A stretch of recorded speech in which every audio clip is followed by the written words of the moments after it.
ओम शांति। आज 29 सितंबर 2024 की अव्यक्त वाणी में अव्यक्त बाप दादा ने कहा, लक्ष्य और लक्षण को समान बनाओ, सर्व खजानों में संपन्न बनो। लक्ष्य और लक्षण को समान बनाओ, सर्व खजानों में संपन्न बनो। आज सर्व खजानों के मालिक अपने खजानों से संपन्न बच्चों को देख रहे हैं। हर एक बच्चा सर्व खजानों से संपन्न है। जो संपन्न होता है उनकी निशानी सदा प्राप्ति स्वरूप तृप्त आत्मा दिखाई देगी, सदा खुश नजर आएगी, क्योंकि भरपूर है। तो हर एक अपने से पूछे कि हमारे पास कितने खजाने जमा हैं। यह अविनाशी खजाने अब भी प्राप्त हैं और भविष्य में अनेक जन्म साथ रहेंगे। यह खजाने खत्म नहीं होने वाले हैं। सबसे पहला खजाना है ज्ञान का खजाना। जिस ज्ञान के खजाने से इस समय भी आप सभी मुक्ति और जीवन मुक्ति का अनुभव कर रहे हो। जीवन में रहते, पुरानी दुनिया में रहते, तमोगुणी वायुमंडल में रहते, ज्ञान के खजाने के आधार से इन सब वायुमंडल वाइब्रेशन से न्यारे मुक्त हो। कमल पुष्प समान न्यारे मुक्त आत्माएं दुख से, चिंताओं से, अशांति से मुक्त हो। जीवन में रहते बुराइयों के बंधनों से मुक्त हो, व्यर्थ संकल्पों के तूफान से मुक्त हो। है मुक्त, सभी हाथ हिला रहे हैं। तो मुक्ति और जीवन मुक्ति इस ज्ञान के खजाने का फल है, प्राप्ति है। चाहे व्यर्थ संकल्प आने की कोशिश करते हैं, नेगेटिव भी आते हैं, लेकिन ज्ञान अर्थात समझ है कि व्यर्थ संकल्प व नेगेटिव का काम है आना, और आप ज्ञानी तो आत्माओं का काम है इनसे मुक्त, न्यारे और बाप के प्यारे रहना। तो चेक करो, ज्ञान का खजाना प्राप्त है, भरपूर है, संपन्न है या कम है। अगर कम है तो उसको जमा करो, खाली नहीं रहना। ऐसे ही है योग का खजाना, जिससे सर्व शक्तियों की प्राप्ति होती है। तो अपने को देखो, योग के खजाने द्वारा सर्व शक्तियाँ जमा हैं। सर्व एक भी शक्ति अगर कम होगी तो समय पर धोखा दे देगी। आप सबका टाइटल मास्टर सर्वशक्तिमान है, शक्तिवान नहीं, सर्वशक्तिवान। तो सर्वशक्तिवान का खजाना योग बल द्वारा जमा है, भरपूर है, प्राप्ति स्वरूप है, वह कमी है। क्यों? बाबा ने कहा, अभी अपनी कमी को भर सकते हो, अभी चांस है, फिर संपन्न करने का समय समाप्त हो जाएगा तो कमी रह जाएगी। चेक करो, एक एक शक्ति को सामने लाओ और सारे दिन की दिनचर्या में चेक करो। अगर परसेंटेज भी कम है तो फुल पास नहीं कहेंगे, क्योंकि आप सबका लक्ष्य है। किसी भी बच्चे से पूछते हैं कि फुल पास होना है या हाफ पास, तो सभी कहते हैं कि हम तो सूर्यवंशी बनेंगे, चंद्रवंशी नहीं बनेंगे। चंद्रवंशी बनेंगे, बाप दादा बहुत अच्छा तख्त देंगे, बनेंगे चंद्रवंशी। इंडिया वाले सूर्यवंशी बन जाएं, फॉरेन वाले चंद्रवंशी बन जाएं, बनेंगे? नहीं बनेंगे। सूर्यवंशी बनना है, बनना ही है। यह तो बाप दादा चिट चैट कर रहे हैं। जब सूर्यवंशी बनना ही है, दृढ़ निश्चय है, बाप से और स्वयं से प्रतिज्ञा कर ली है कि अब से किसी भी शक्ति की परसेंटेज कम नहीं हो। अगर कहेंगे सरकमस्टेंस अनुसार, समस्याओं अनुसार परसेंटेज कम रह गई तो 14 कला बन जाएंगे। इसलिए आजकल बाप दादा चारों ओर के सभी बच्चों का पोता मेल रजिस्टर चेक कर रहा है। बाप दादा के पास भी हर एक का रजिस्टर है, क्योंकि समय के अनुसार पहले ही बाप दादा बच्चों को सुना रहे हैं कि समय की रफ्तार अनुसार अभी कब नहीं कहो, अब कब हो जाएगा, कर लेंगे, होना तो है ही, यह नहीं सोचो होना तो है नहीं, अभी अभी करना ही है। समय की रफ्तार तीव्र हो रही है, इसलिए जो लक्ष्य रखा है बाप समान बनने का, फुल पास होने का, 16 कला संपन्न बनने का, तो बाप दादा भी यही चाहते हैं कि लक्ष्य और प्रैक्टिकल में लक्षण समान हो। जब लक्ष्य और लक्षण दोनों समान होंगे तभी बाप समान सहज बन जाएंगे। तो चेक करो, हो जाएगा, बन ही जाएंगे। यह अलबेलापन है। जो करना है, जो बनना है, जो लक्ष्य है, वह अभी से ही करना है, बनना है। कभी शब्द नहीं लगाओ, अभी अभी। तो ज्ञान का खजाना, योग का खजाना और भी धारणाओं का खजाना है, जिससे धारणाओं से गुणों का खजाना जमा हो जाता है। गुणों में भी जैसे सर्व शक्तियाँ हैं, ऐसे ही सर्वगुण हैं। सिर्फ गुण नहीं है, सर्वगुण है। तो सर्वगुण है या सोचते हो एक दो गुण कम हुआ तो क्या हुआ, चलेगा? नहीं चलेगा। तो सर्वगुणों का खजाना जमा है। कौन से गुण की कमी है उसको चेक करके भरपूर हो जाओ। चौथी बात है सेवा। सेवा द्वारा सभी को अनुभव है। जब भी मनसा सेवा या वाणी द्वारा व कर्म द्वारा भी सेवा करते हो तो उसकी प्राप्ति आत्मिक खुशी मिलती है। तो चेक करो सेवा द्वारा खुशी की अनुभूति कहाँ तक की है। अगर सेवा की और खुशी नहीं हुई तो वह सेवा यथार्थ सेवा नहीं है। सेवा में कोई ना कोई कमी है, इसलिए खुशी नहीं मिलती। सेवा का अर्थ है आत्मा अपने को खुशनुमा खिला हुआ रूहानी गुलाब खुशी के झूले में झूलने वाला अनुभव करेगी। तो चेक करो सारा दिन सेवा की लेकिन सारे दिन की सेवा की तुलना में इतनी खुशी हुई या सोच विचार ही चलते रहे, यह नहीं ये, यह नहीं ये। और आपकी खुशी का प्रभाव एक तो सेवा स्थान पर, दूसरा सेवा साथियों पर, तीसरा जिन आत्माओं की सेवा की उन आत्माओं पर पड़े। वायुमंडल भी खुश हो जाए बच्चे। यह है सेवा का खजाना खुशी। और बात बाबा ने आगे कहा और बात 4 सब्जेक्ट तो आ ही गई और है संबंध संपर्क, वह भी बहुत ज़रूरी है। क्यों? कई बच्चे समझते हैं बाप दादा से तो संबंध है ही, परिवार में हुआ नहीं हुआ क्या बात है, क्या हर्जा है। बाबा ने कहा बीज से तो है ना, बीज से तो है ही, लेकिन आपको विश्व का राज्य करना है ना, तो राज्य में संबंध में आना ही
शांति। जब शिव की याद रहेगी तो मन की आँखों में कौन समाया रहेगा? शिव बाबा। चलिए ओम शांति। मुरली में बाबा ने आगे कहा लेकिन आपको विश्व का राज्य करना है ना, तो राज्य में संबंध में आना ही होगा, इसलिए संबंध संपर्क में आना ही है। लेकिन संबंध संपर्क में यथार्थ खजाना मिलता है दुआएं।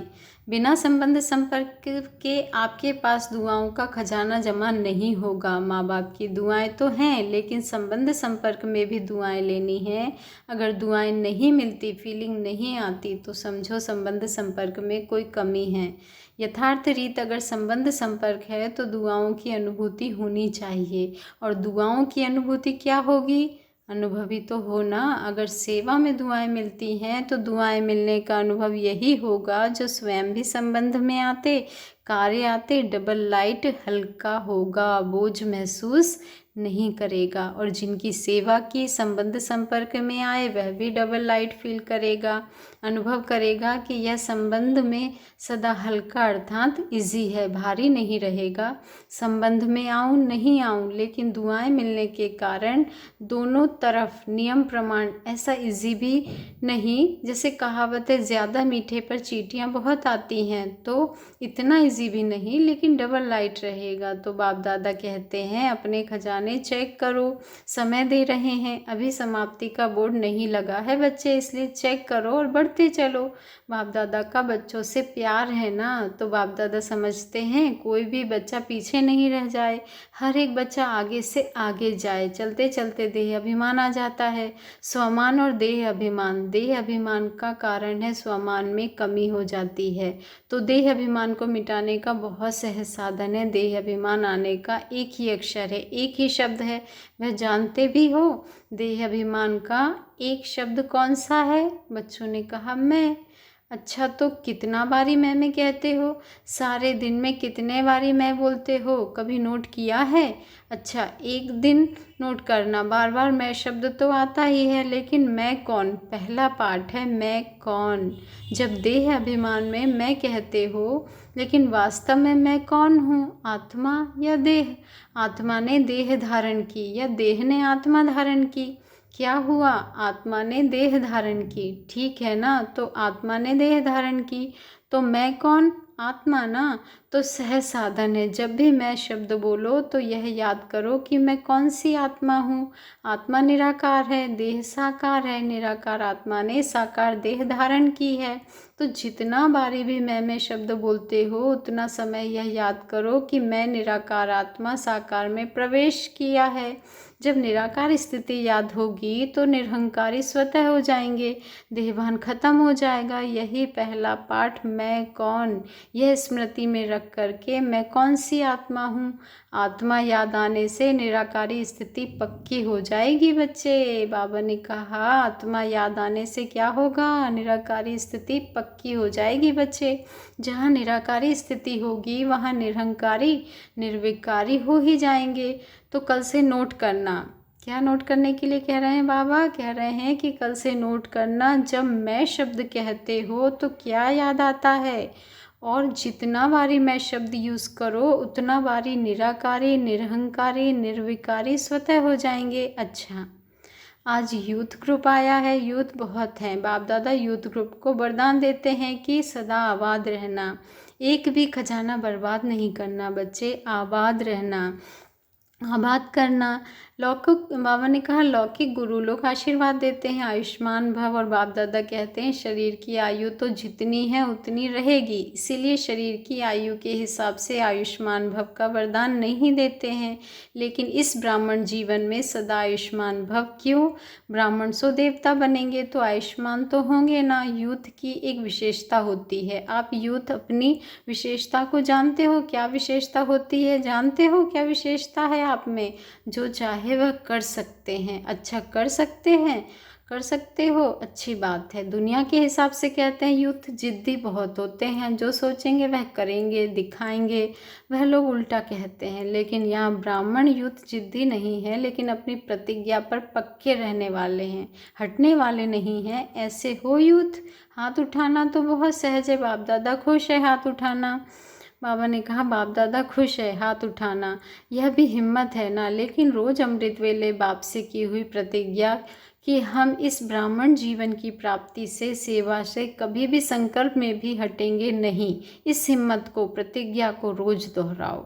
बाबा ने होमवर्क दिया कि इस हिम्मत को, इस प्रतिज्ञा को रोज दोहराओ कि हम इस ब्राह्मण जीवन की प्राप्ति से, सेवा से कभी भी संकल्प में भी नहीं हटेंगे। और बार बार चेक करो कि हिम्मत जो रखी, संकल्प जो किया, वह प्रैक्टिकल में हो रहा है। ये बार बार चेक करना है।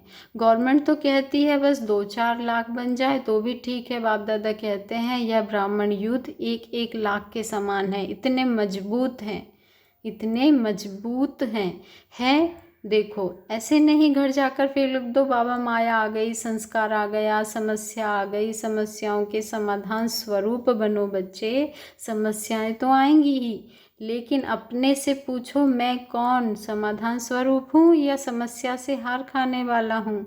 आप सबका टाइटल क्या है? विजयी रतन या हार खाने वाले रतन? विजयी रतन हो ना। ब्राह्मण जन्म होते ही बाप दादा ने हर ब्राह्मण के मस्तक में विजय का तिलक अमर लगा दिया है, तो अमर भव के वरदानी हो। अभी यह अपने से वायदा करो। ऐसे तो वायदा कहलाएंगे तो सब कर लेंगे, लेकिन अपने मन में अपने से वायदा करो। बाबा ने कहा कि अपने मन में अपने से वायदा करो कि कभी भी संस्कार के वश नहीं होंगे। जो बाप के संस्कार, वह मुझ ब्राह्मण आत्मा के संस्कार, जो द्वापर कलयुग के संस्कार हैं, वह मेरे संस्कार नहीं हैं। क्यों? क्योंकि बाप के संस्कार नहीं हैं। यह तमोगुणी संस्कार ब्राह्मणों के संस्कार हैं, नहीं है ना। तो आप कौन हो? ब्राह्मण हो ना। बाप दादा को भी यूथ ग्रुप पर नाज है। देखो, दादियों को भी यूथ पर नाज है। दादी को प्यार है ना यूथ से, एक्स्ट्रा प्यार है। कुमार है सुकुमार, कुमार नहीं सुकुमार है। एक एक कुमार विश्व के कुमारों का परिवर्तन कर दिखाने वाले। अच्छा, कुमारों को काम दे, हिम्मत है, करना पड़ेगा। कुमारियाँ करेंगी। जो काम दे रहे हैं वह ध्यान से सुनना, तो सुनो। तो बाबा ने कहा तो जो अगली सीज़न होगी, अगले सीज़न में कुमारों का ऐसे ही स्पेशल प्रोग्राम रखेंगे। लेकिन भी है, ज़्यादा काम नहीं देते हैं। एक एक कुमार 10-10 कुमारों का छोटा सा हाथ का कंगन तैयार करके लाना। हाथ में कंगन पड़ता है ना। ब्रह्मा बाप को सदैव हाथ में फूलों का कंगन डालते हैं, तो एक एक कुमार कच्चे कच्चे नहीं लाना, पक्के पक्के लाना। तो मधुबन में तो आए, फिर घर जाएं तो बदल जाएं, नहीं, ऐसे पक्के बना कर लाना जो बाप दादा देख देख कहें वाह कुमार वाह, ऐसे तैयार हैं, करेंगे ऐसे। थोड़ा सोचो, ऐसे ही हाथ नहीं उठा लो, करना पड़ेगा, बनाना पड़ेगा। डबल फॉरेनर्स भी करेंगे। डबल फॉरेनर्स में कुमार हाथ उठाओ तो आप भी 10 लाएंगे ना, फॉरेनर्स भी लाएंगे, इंडिया वाले भी लाएंगे। फिर जो फर्स्ट क्लास क्वालिटी लाएंगे उनको इनाम देंगे। इनाम बढ़िया देंगे, घटिया नहीं देंगे। बाबा प्यार है ना कुमारों से। अगर गवर्नमेंट को ज़्यादा से ज़्यादा कुमार पॉजिटिव कर्म वाले मिल जाएं तो गवर्नमेंट कितना खुश होगी। अगर आप 10-10 कुमार लाएंगे तो सारा हॉल कुमारों से भरेंगे। फिर गवर्नमेंट को बुलाएंगे, देखो यह कुमार। लेकिन लाने पड़ेंगे, बनाने पड़ेंगे बच्चे। अगर अपनी स्थिति, लक्ष्य और लक्षण को समान रखेंगे तो सेवा में सफलता होगी या नहीं होगी, यह संकल्प भी नहीं उठ सकता। हुई पड़ी है बच्चे, सिर्फ आपको निमित्त बनना पड़ेगा। यह प्रतिज्ञा सदा रिवाइज करते रहना, कमाल तो करनी ही है। अच्छा, मुरली के बीच अचानक बाप दादा के सामने 2 कुमार स्टेज पर आ गए जिन्हें हटाया गया। अच्छा अभी खेल, बाबा ने कहा अच्छा अभी खेल में खेल देखा। अभी बाप दादा कहते हैं साक्षी होकर खेल देखा, एंजॉय किया। अभी 1 सेकंड में हरदम देह से न्यारे पावरफुल आत्मिक रूप में स्थित हो सकते हो। Full stop. बाप दादा ने बहुत पावरफुल ड्रिल कराई। अच्छा, यही अभ्यास हर समय बीच बीच में करना। अभी अभी कार्य में आए, अभी अभी कार्य से न्यारे साकारी सो निराकारी स्थिति में स्थित हो जाए। ऐसे ही यह भी एक अनुभव देखा। कोई समस्या भी आती है तो ऐसे ही 1 सेकंड में साक्षी दृष्टा बन समस्या को एक साइट सीन समझ, तूफान को एक तोहफा समझ, उसको पार करो बच्चे। अभ्यास है ना, आगे चलकर तो ऐसे अभ्यास की बहुत आवश्यकता पड़ेगी। फुल स्टॉप, क्वेश्चन मार्क नहीं। यह क्यों हुआ, यह कैसे हुआ, हो गया, फुल स्टॉप। और अपने फुल शक्तिशाली स्टेज पर स्थित हो जाओ। समस्या नीचे रह जाएगी बच्चे। आप ऊंची स्टेज से समस्या रूपी साइड सीन को देखते रहेंगे। अच्छा, चारों ओर के सर्व खजानों से संपन्न आत्माओं को, सदा हर समय प्राप्तियों से भरपूर मुस्कुराते हुए हर्षित रहने वाली आत्माओं को, सदा बाप से की हुई प्रतिज्ञा को जीवन में प्रत्यक्ष करने वाले ज्ञानी तु आत्माएं, योगी तु आत्माएं बच्चों को, सदा लक्ष्य और लक्षण को समान करने वाले बाप समान आत्माओं को, सदा हर समय सर्व खजानों का स्टॉक और स्टॉप लगाने वाले तीव्र पुरुषार्थी श्रेष्ठ आत्माओं को बाप दादा का याद प्यार, दिलाराम का दिल से याद प्यार और नमस्ते। हमारा भी बाप दादा को, दिलाराम को दिल से याद प्यार, गुड मॉर्निंग और नमस्ते नमस्ते नमस्ते। शुक्रिया बाबा, शुक्रिया वरदान है। परिस्थितियों को शिक्षक समझ, उनसे पाठ पढ़ने वाले अनुभवी मूर्त भव। परिस्थितियों को शिक्षक समझ, उनसे पाठ पढ़ने वाले अनुभवी मूर्त भव। आज का स्वमान है, मैं अनुभवी मूर्त आत्मा हूँ। मैं परिस्थितियों को शिक्षक समझ, उनसे पाठ पढ़ने वाली अनुभवी मूर्त आत्मा हूँ। कोई भी परिस्थिति में घबराने के बजाय थोड़े समय के लिए उसे शिक्षक समझो। परिस्थिति आपको विशेष दो शक्तियों के अनुभवी बनाती है, एक सहन शक्ति और दूसरा सामना करने की शक्ति। यह दोनों पाठ पढ़ लो तो अनुभवी बन जाएंगे। जब कहते हो हम तो ट्रस्टी हैं, मेरा कुछ नहीं है, तो फिर परिस्थितियों से घबराते क्यों हो? ट्रस्टी माना सब कुछ बाप हवाले कर दिया, इसलिए जो होगा वह अच्छा ही होगा। इस स्मृति से सदा निश्चिंत और समर्थ स्वरूप में रहो। स्लोगन है, जिनका मिजाज मीठा है वह भूल से भी किसी को दुख नहीं दे सकते। जिनका मिजाज मीठा है वह भूल से भी किसी को दुख नहीं दे सकते। अच्छा, ओम शांति। शुक्रिया बाबा, शुक्रिया।